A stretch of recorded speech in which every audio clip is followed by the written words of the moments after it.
Un'estate da record quella che si registra quest'anno a San Leone, ma non certo per il numero di presenze, quanto piuttosto per le assenze, che fanno preoccupare esercenti, albergatori e non solo.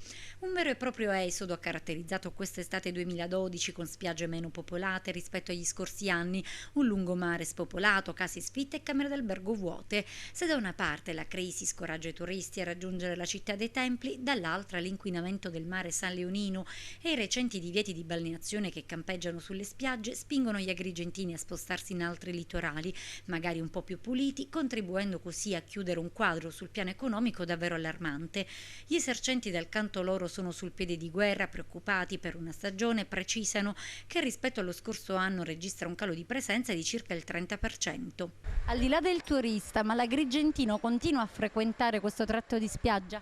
Sempre di meno, sempre di meno. Sceglie magari altre zone, altre coste, quando invece questa costa agrigentina, diciamo, è una delle più belle coste della Sicilia. Con il mare, il litorale, tutto quello che c'è, il lungomare che non è agibile e fra tutte le altre cose abbiamo saputo che c'è effettivamente il divieto di balneazione, le persone evitano questa zona, quindi per noi è un calo come prima colazione, come magari ora di pranzo, un panino, una cosa così presa al volo e andare al mare.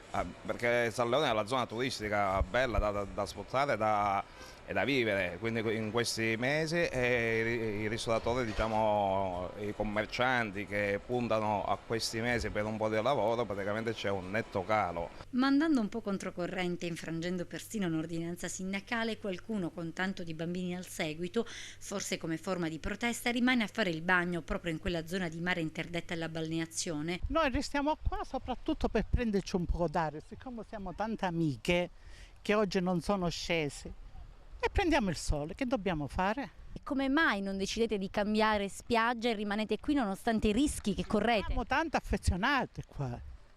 Io ho cresciuto in questa piccola spiaggia, 4 figli. Noi abitiamo qua vicino e poi, essendo il mare vicino, non possiamo prendere la macchina e andarcene a distanza lontana. E quindi ho i bambini, i miei nipoti, gente che viene. E non è giusto quello che hanno fatto, secondo me, perché loro lo sapevano già che questi fogni a mare o prima o dopo dovevano sempre versare qualcosa. Ma è molto pericoloso per la vostra salute fare il bagno qui? Sì, lo so, ma io non lo faccio il bagno. Ma i bambini sì. I bambini purtroppo prendono i granchi, stanno un po' al mare ma non fanno il bagno. E comunque non mi sembra giusto che uno deve soffrire per loro che non fanno le cose giuste.